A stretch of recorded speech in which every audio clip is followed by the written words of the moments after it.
Okay, guys, this is going to be my Harry Potter in the Deathly Hallows Part 2 movie review. Right off the bat, I guess, the best thing I could say about this film is it wraps up, the whole 8 films in just a really great way, where it, calls back all of them greatly. It calls back the Chamber of Secrets, it calls back, obviously Deathly Hallows Part 1, and Prisoner of Azkaban, and Sorcerer's Stone. It just calls back all of them, and so I kind of really could have. I really appreciate that, and I think it made it a lot better. Because I think when a franchise, or at least part of the series, is gonna end, because obviously I know the Fantastic Beasts films and whatnot, but this is the end of the Harry Potter films, and so knowing that it ends, I think it is nice to see it wrap up in such a cohesive way,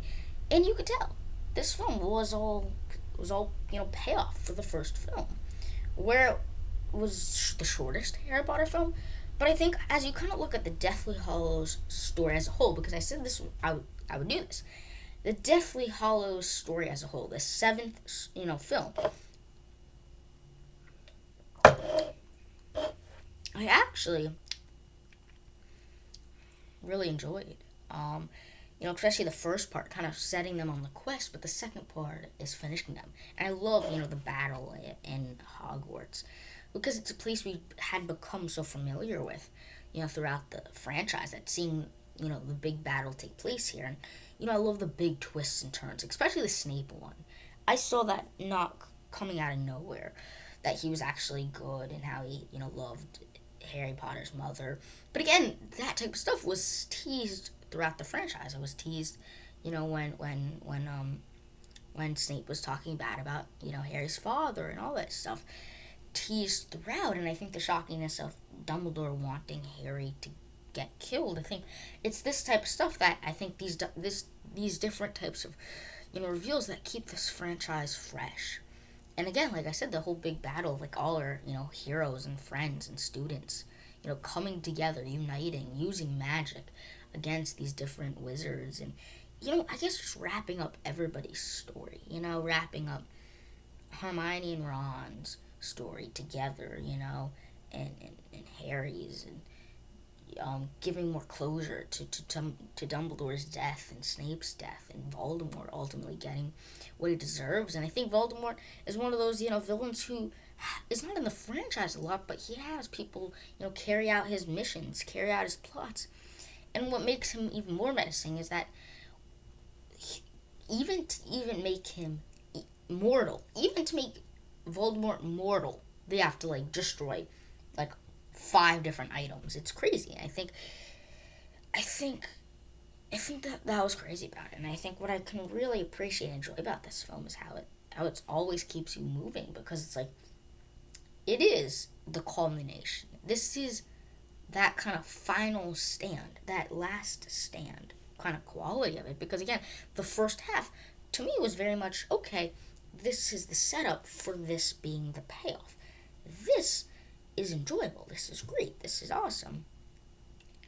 But at the same time, at the heart of it, I had known, when you think of part 1, this is not going to have a climactic ending. This is not going to conclude anything, really. It's just going to leave off with a cliffhanger. And this carries it on. And the Deathly Hallows Part 1 and 2 together, because I feel in many ways it's only really fair for me to kind of put them together. The Deathly Hallows, the 7th film in the franchise, the 7th part, was still great. It was great because it overall had the trio working together.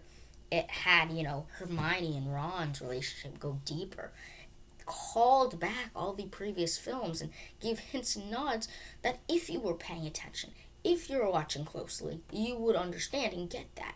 And have this climactic battle, have people stand up for Harry and stand up for Hogwarts, and stand up for what they believe in against Voldemort, who has been played up this entire series as such a menacing figure, and having Harry make the difficult choice of sacrificing himself. And I just think it was just all great, because again, we had seen, especially because I had binged the series, I had seen the series as almost like a show, each film is its own season, culminating to this final moment, to this final stand. And it was great. And it was great to kind of see, all our heroes, all our friends and foes go at it in a way that made it worth it, because you had watched 7 previous films that all led up to this. And the thing is, they never really had to cut down this film. You know what I mean? Because I think one of the advantages of splitting up, this final film into 2 parts, was that the final stand, the final showdown, which is pretty much this whole film, the Battle of Hogwarts, was never shrunken. It felt like the right length. It felt like, because of the dire time they were in, nothing was glanced over. It felt like they gave every part of the Deathly Hallows story its moment to shine.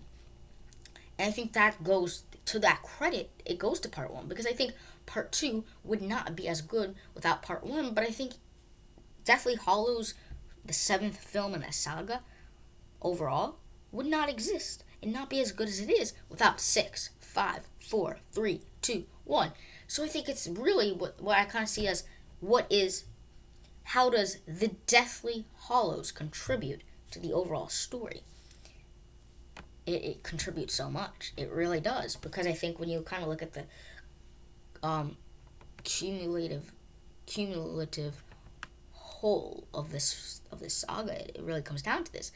And so why I do believe Deathly Hallows Part 2 for me is my favorite of the saga is because it plays off everything else. It has this sense of closure to this franchise and to this saga. It has this real sense of wrapping a story, this story that has been running strong for 8 films, and wrapping it up in such a cohesive way. And because there are so many mysteries and plot lines about Hogwarts, about the world of magic, about Harry and Hermione and Ron and Dumbledore and Snape and Voldemort, in wrapping it up and closing all the mysteries and still ending it in such a great way, and kind of showing the next generation of Potters, of Weasleys, of Malfoys, and kind of leaving it off of a way that kind of makes it feel a lot better, because I think this franchise has always been a franchise I've wanted to get into and watch, but I never really got the chance to. I think this was my chance. This was my chance to kind of develop and learn throughout these different characters. And I think with this final stand, and I think it is kind of poetic that, like, after all this time, the final duel of Voldemort versus Harry is in the rubble of Hogwarts. And I think that is very I think like a poetic moment, with keeping up with the tradition of Harry Potter films, of having those kind of twists and turns throughout. And I think because Deathly Hallows Part 1 set up this film, it never felt like it needed any more story to it. Because I think this film does not stand up on its own. That's very evident. But I think that's part of the beauty of it. I think that's part of the beauty of this, that's part of the downside of splitting it up.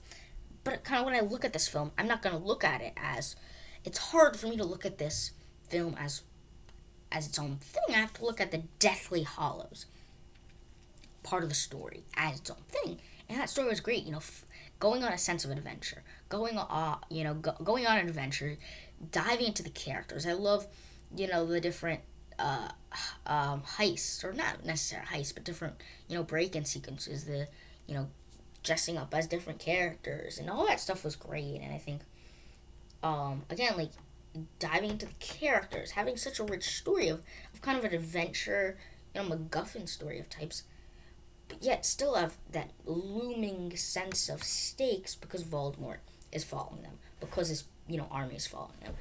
And everything that was in the previous films matters, Harry gets to learn about the past with Snape and his mother. That was, again, I think this type of stuff was set up from the very beginning.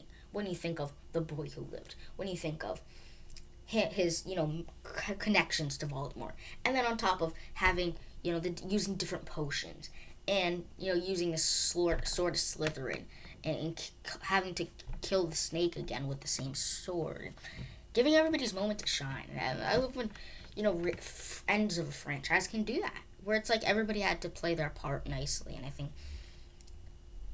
exploring the hollow staff, or not staff, wand, which was explored and which was first brought up in this film, the Hallows, the three brothers, but yet was there the whole time, where you can introduce new concepts even though it's the final film, the final, Deathly Hallows Part 1 and Part 2 being the final film.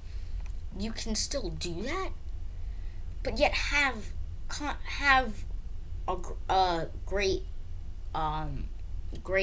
connection to the other films, because that is Dumbledore's wand, and it ties into Half-Blood Prince with Dumbledore's death. We just talked about how it tied into Chamber of Secrets with the Snake of Slytherin and the sword, and how it ties into just the whole franchise with Ron and Ron's relationship with Harry and Hermione, and giving and Hermione and Ron's moment, and it's exploring the relationship between Ginny and Harry. And I think that was always the weirdest relationship, because it's like we didn't really see that they kind of loved each other. We were told that they loved each other, but we never really saw them have their moment together. It was always just like, okay, they're just there together. Apparently Harry loves her and she loves Harry, and we're told that. We don't really see that. And I think with Hermione and Ron, we see that they love each other.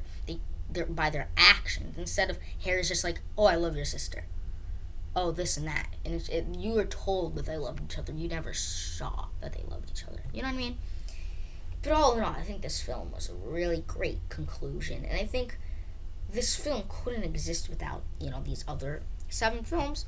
But Deathly Hallows Part 2 offers so much to it, and I think again expanding the lore and wrapping up kind of mysteries about the lore, and exploring how different things about these other films happened and how they ended.